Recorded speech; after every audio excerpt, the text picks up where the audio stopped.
Hello gamers, and welcome to the Terraria Top 5 Melee Weapons.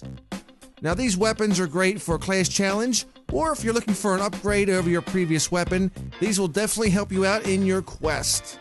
So let's go ahead and get started with number 5.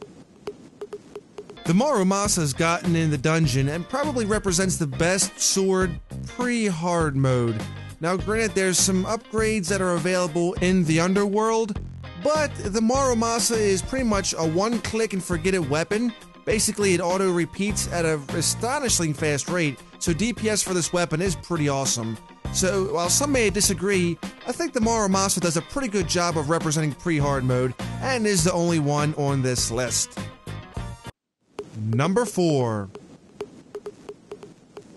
The Vampire Knives were introduced in patch 1.2. They can be gotten from the Crimson Chest in the dungeon in hard mode. The thing is, even as we speak right now, they are nerfed from their original form, and they're still overpowered. With their ranged attack that's considered melee, that's right, it is a melee weapon, even if it is ranged. This thing will give you loads of health as you do battle, does a decent amount of damage, and of course the DPS is very nice as well. A lot of people prefer the Vampire Knives, whether for its damage or its healing ability, so this weapon does a pretty good job of doing two things at once. So to the Vampire Knives, a number 4 slot for you. Excellent job, well done. Number 3. There's two parts that make up the Terra Blade sword. One of them is the True Knight's Edge. Now this one and the True Excalibur are pretty much equal in them for the most part. The True Knight's Edge did get a minor buff in patch 1.2.3, so that does help it along as well. It also throws a projectile just like the True Excalibur, so in the end it really comes down to graphics, I suppose you could say. The pixels that I kind of like with the True Knight's Edge. You can almost kind of swap these two in and out. Either way, True Knight's Edge or True Excalibur, they are quite powerful swords to say the least, so I'm throwing my hat behind the True Knight's Edge. Number 2.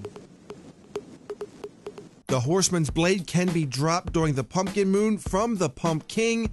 Ironically, you would figure it would drop from the Headless Horseman mob, but I digress.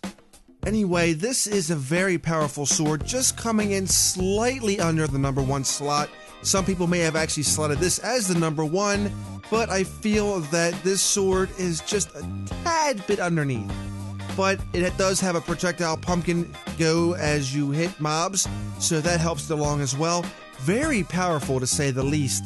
Again, this comes in just slightly under number 1. A very awesome looking sword, so this will actually help you a lot in the Frost Moon, whether you're a melee class doing a challenge, or if you're just needing an upgrade of a weapon. Either way, very good. And finally, number 1. The Terra Blade is made up of two amazing weapons, the True Knight's Edge and the True Excalibur, and this thing puts power out there. While it's slightly stronger than the number 2 weapon, it does have a very cool projectile green sword that shoots out along the way, and it just has very nice range on it as well.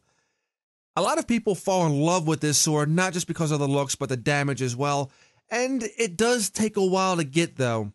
You will be farming some solar eclipses, you'll be looking for some broken hero swords, so good luck with that. Unfortunately, it's not as easy as it may seem, so if you stick with it though, you will get highly rewarded in the end. Lots of people love this sword. What can I say? I love it. The damage is awesome. So with that, number 1 slot goes to you. That's going to do it for our top 5 melee weapons. Let me know what you think down below in the comments section. What are your favorite top 5s? What should be here? What shouldn't be? And if there's anything else you would like to add, please feel free to do so. Have yourselves a wonderful day. I will see you again next time. Be sure to check out our Let's Play series currently going along. I'd love to hear from you.